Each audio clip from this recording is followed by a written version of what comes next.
Reston's African American Legacy Series. I'm Laverne Gill, and this week will be a week that's special to all of us.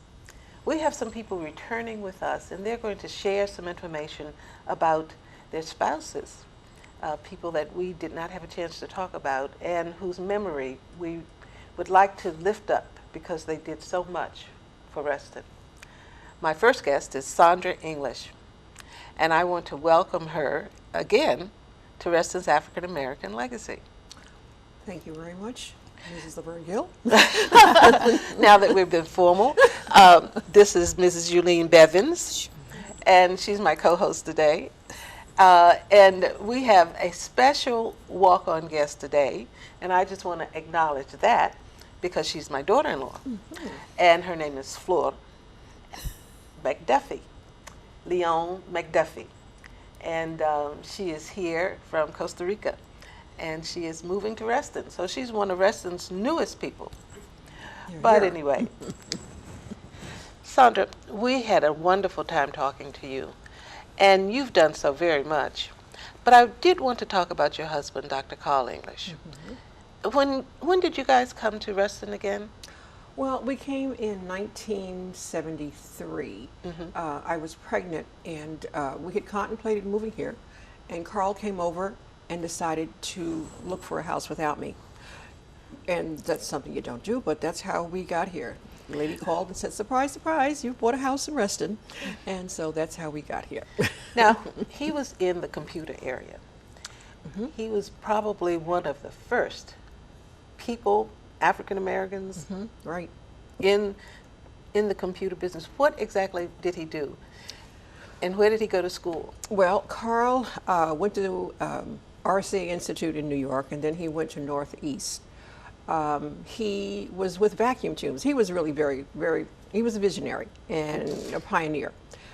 He worked for RCA, then he worked for a company in New York called Lisco. And from Lisco, he worked at Lisco for about 5 years and became Saul Steinberg, who owned the company at the time out of New York, made him president and chief executive officer of a corporation called Atlantis Data Communications. And in checking with one of my friends who, and our friends who worked for Digital Equipment Corporation, realized that Atlantis was high tier, which means it was probably the first or second computer leasing corporation in the nation. And so Carl was probably the youngest African American CEO of a corporation. He was, what, 33, 34, something like that. And they were instrumental in servicing computers to large corporations and to the federal government. So he had a service organization that covered the United States. You know, companies like Ford, Chrysler, J.C. Penney, all the big ones had internal computers then. Now, what year was this? That's 1970, I'd say 1973, 74. So that was somewhere right there. on the way, the Yes, beginning. absolutely, absolutely. I used to wonder, are we doing the right thing here? But it was bread and butter. So anyway, we expanded, and so in essence, he was president of Atlantis Data Communications, and then he became president of Maycom Information Systems and Centel. So he, in essence, was president of 4 and chief executive officer, which was stressful, okay, but he could handle it, yeah. And So- he had a support system. You were the support system. But now he, you know, when I think of him, I think of education because I remember some of the things he did with the schools. What kinds of things did he do with the schools with this gift that he had? Well, the first thing he did was he wanted to have a scholarship for young African Americans who were going to the engineering field, because he realized how hard it was for him to struggle. There were no mentors. All right, so he was a part of a college called Capital College, which is now Capital University, and he was vice chair. And he set up a scholarship, an endowment, Okay, and then I took it over about 20 years ago. So totally, to start with that, we gave about 44, we've given about 44 scholarships since that time. Now in Reston, Carl was asked by Thelma Calvert to come talk, Weren't we all? come to talk to Herndon High School. And since he was in math and science, Carl did not mince words, and he would say, well, you know, I understand that some of you young people have difficulty. He said, you know, it could be the teacher. And when he told me that, I said, oh, Carl, are they going to ask you back? So, but he was trying to explain how to make it interesting. And then he would give computers. He gave computers to Herndon High. He gave computers to the first computer to Little Langley, which our daughter went to school, private school. He gave there, and then Ballou High School. He gave in the district. computers, yes, yeah. Now this is when computers were a rare breed in the school. Exactly. And they were huge, exactly. weren't they? Exactly. That's true. That's true. But they had surplus, and so that's why he could, you know, he could take that interest and do that. Well, now the two of you work together in many of these ventures, and you have taken over some of them, or you started to take over some of them upon his untimely death. But how did you synergize on these things? I mean, are you a computer person, or it was just that you were the support person? Well, no, I wasn't just a support person, no. I'll give you a couple of examples. How I knew Carl would end up being president. You know, sometimes you're spiritual. And one night we were living in Boston, and it was 2 o'clock in the morning, and I'm watching this television show at 2 in the morning about a president, and this company that the president of the company was trying to choose a new president, and there was a couple and 3 other candidates. And I just said, now this is the oddest thing. Why am I sitting here watching this? And something said, look at your future. And I sort of, you know, didn't think any more about it, but it turned out to be quite close to where our life went. And then I just forgot what you said. Well, I was just how you two work together. Okay, the other part of that was Carl was he was fixing computers. Okay, And you were a designer. and weren't so you? well I was like in computers, but I didn't want to, you know, programming. And he would be off, and people would call and ask, well, how to solve this and how to solve that. And so finally, a couple of times, I would say, well, why don't you try A, B, C, and D, and E, F, and G? And they worked. And so next thing I know, Raytheon wanted to hire me. But a man said something that just made me stand still. He said, oh, now we know why Carl was so smart. And I said, uh-oh, that's not going to work. I am smart because of him. And so, so I let that go. I said, I'm sorry, but I can't go work for you. So we did, you know, Yeah. we worked together. And then fast forward, I guess I was always a part because Carl had a habit of coming in, and if he didn't take off his shoes and his tie, that meant we were going out discussing business. And so I was always there. And he wanted to make me smart. He said he had to have a wife who knew what was going on just in case something happened to him. So that was the other entity of it. And I worked in the corporation for a while too, and et cetera. So yes. Now, what year did he die? Carl died in 1992, December of 1992. But I also wanted to mention, I don't know if you would, because I don't want to forget, that in Reston we had a couple of little issues. Because of him, we had to sue Southland Corporation. And how that transpired was that we were having a picnic at the house. Our teenage kids went over and played a, what do you call it, one of those boxes, and they lost their money. And they went and asked the woman, could they have their money back? And she said, no, get out of the store. And so someone said, well, somebody has to go over here. And so Carl and Beverly Sharp, who used to live in Reston, who is no longer with us, went over to the 7-Eleven, and the woman told them to get out of the store. And so Carl said, you know, well, would you sell me a pack of cigarettes, please? And she said, no, I'm not selling you a pack of cigarettes. Ooh, this was here in Reston? This is here in Reston, yes. And the 7-Eleven. And so it became a little heated, to say the least. So he realized, he said, now you realize you're not going to have this job tomorrow, right? So Is that true? he was not playing, you don't play around with Carl. And so he realized it was being discriminatory. So the bottom line was that we ended up suing 7-Eleven for discrimination. And so because of that, you started to see pictures of us advertised. There was more diversity, and then they had also had to change their policies on how they educated their people. But she cannot work. She didn't work for 7-Eleven long. No, nor could she ever. So this was the kind of this was in Reston. This is in Reston, and it was in the early years. What year was this? That was probably about 1975, 76, Okay. something. Because it there, was maybe. integrated in 72 when it first started. Oh yes, very much so. We moved here in Was. '73, and so it could have been. It might have been even '77. Yeah. So You moved here in 73. '73. So Yes. in 64 or 65, when Reston was founded, it was founded as a place that would be integrated. And so many of the people here had not been to that 7-Eleven. Well, you know, that's interesting. I don't know what the woman's problem was, but it was the her. interesting part of it was just her. And the employees, their testimony was exact about what happened. And so, but it was odd, you know, because we moved to Reston because we saw people in Ebony magazine, you know, who had went to Howard and all, and it was mixed. So this was a great place, you know, to come. Okay. So, you know, I know that he was on a number of boards and involved in education and in engineering and all of those fields. And I'm just so proud to have known that he was here at a time when people really needed him, and that you have carried on some of his work.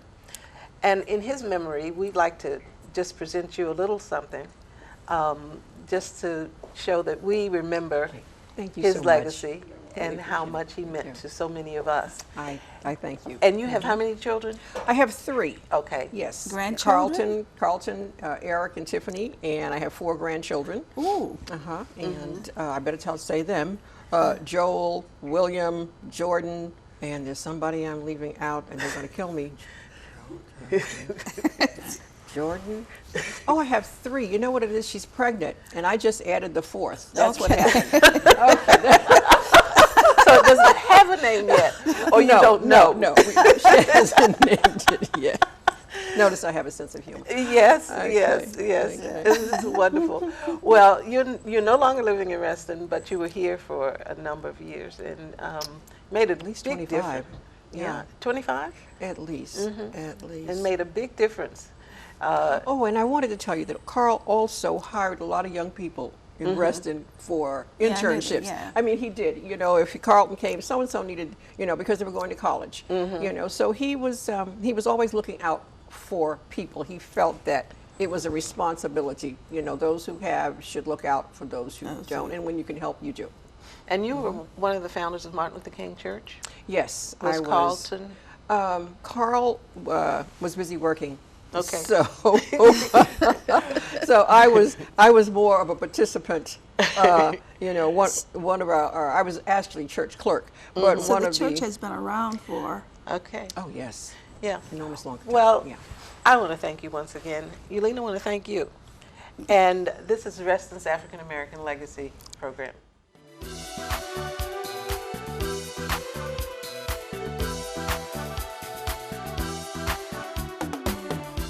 I'm Laverne Gill, and we're back with Reston's African American Legacy Series.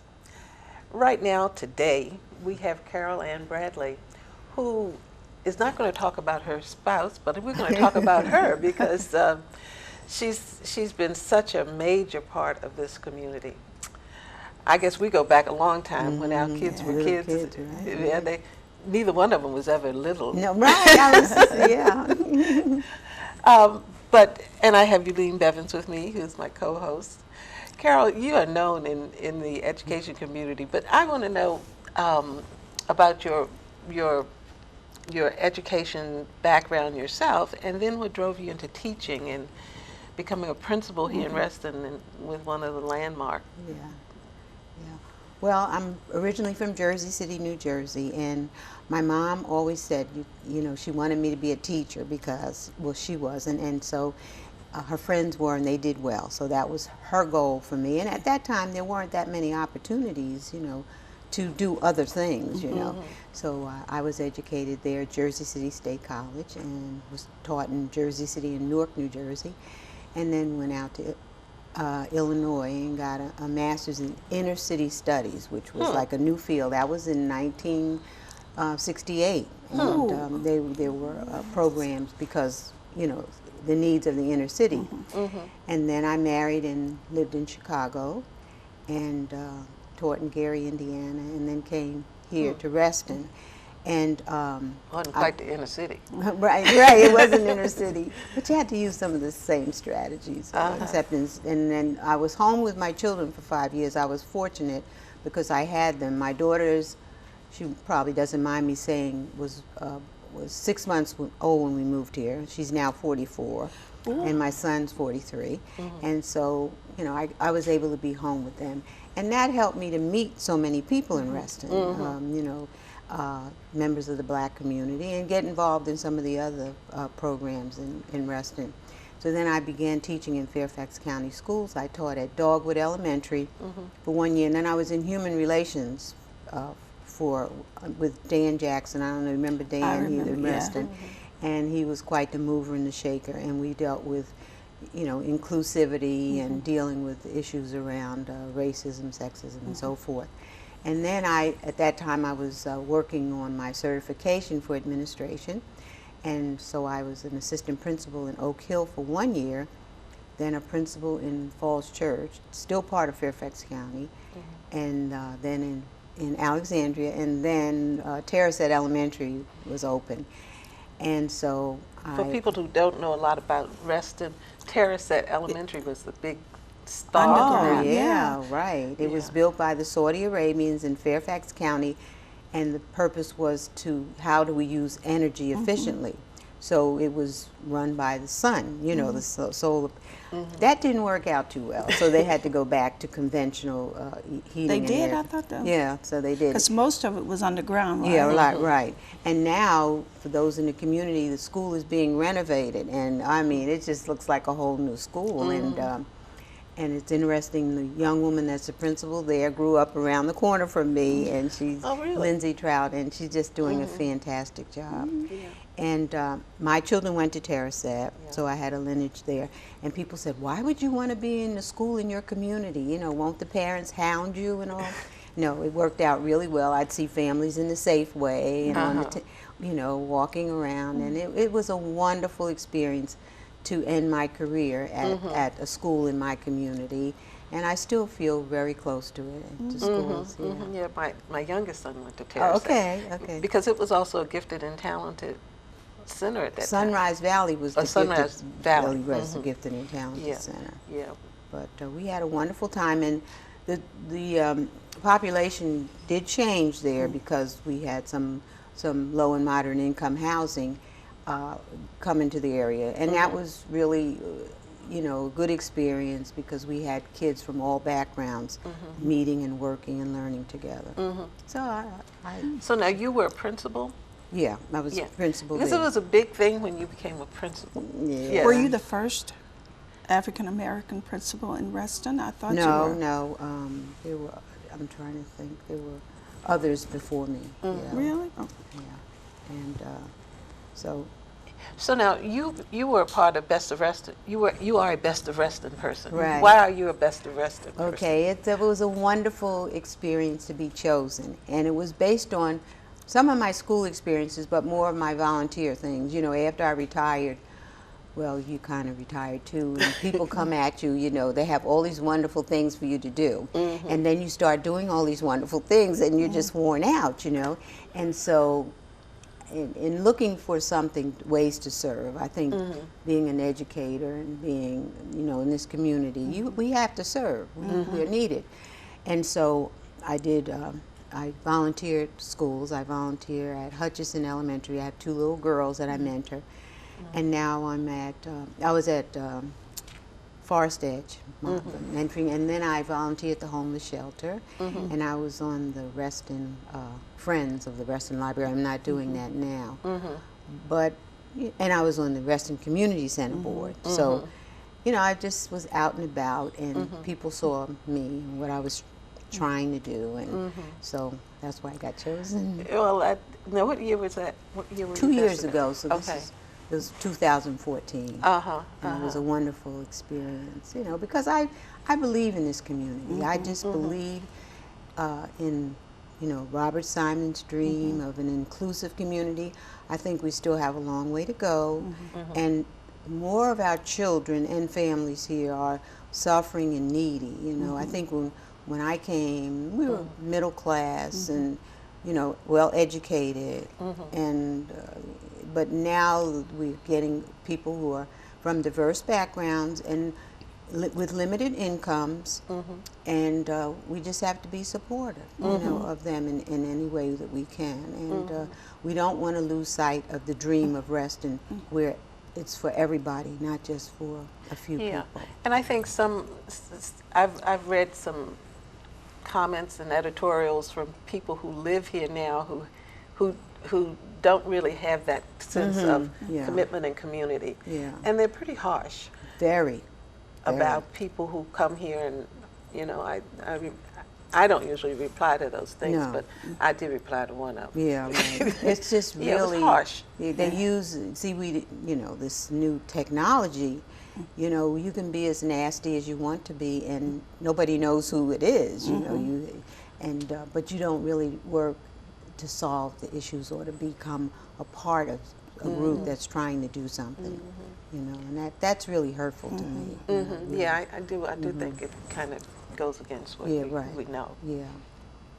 But, you know, I was wondering about this. I know that you knew Tom Wilkins, and at one point I wanted to just kind of check in with you on him, because I'm still writing on him, and I know that you were really there for him. I remember seeing you wheeling him around when he couldn't walk. But tell me his influence on your life. Well, Tom and Dee Wilkins were probably one of the first couples I met, and that was through Reston Black Focus and getting involved. And their children were the same age as my children. And so, you know, Dee and I, we have play groups and that kind of stuff. But meanwhile, Tom was busy working, but he, you know, always was a good father, loving husband, and just out and about in the community, effervescent and involved in politics, and tried to get others of us to get more involved in the larger community. He was on the, I think, the Reston Association board and all kinds of things. But the thing with Tom, you know, he was for the children and for the people. So if you called Tom and said, well, Tom, you know, I have this young woman I know and she needs an internship, he'd have an internship for that person. You know, he was involved with one of our congressmen, Tom Davis. And so kids would be down at Capitol Hill working, you know. Were you? Yeah. Excuse me. Were you involved and starred in Martin Luther King Jr. Church? No, I was involved in the church before that, but I, you know, familiar with, but he was involved. Well, Tom went to many churches. I mean, you never could pin him down. but his sense of caring. I remember his wife Dolores taught at Langston Hughes, and she, of course, came across some kids who were really needy. They would be buying them shoes, taking them out. I think they probably took them to church and did all those, you know, even though he was up here with the big congressman and all, he was still for the people. And he was an alumni of Lawrenceville. What is it? The school? St. Paul. St. Paul's. Always talked about St. Paul's. But then he'd help kids get scholarships to St. Paul's. I mean, he just followed through. The other interesting part of Tom is he served as a mentor.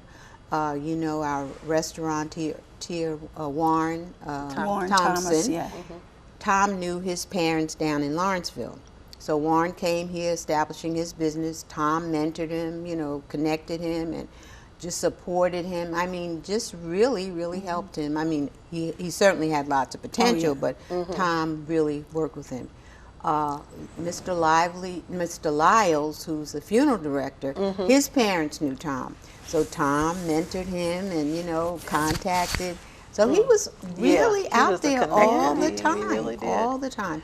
And I know how supportive he was of the Martin Luther King Foundation and the scholarship, always selling tickets, and, those kind of stuff, It's a wonderful man. And I was a single mom, so he really encouraged me and my children, and just kept saying, you can do it, you can do it. And he was so proud of me all the time, Yeah, know? yeah. And I was proud of him. Oh. Special friend. Yeah, he really was a good person. Yeah.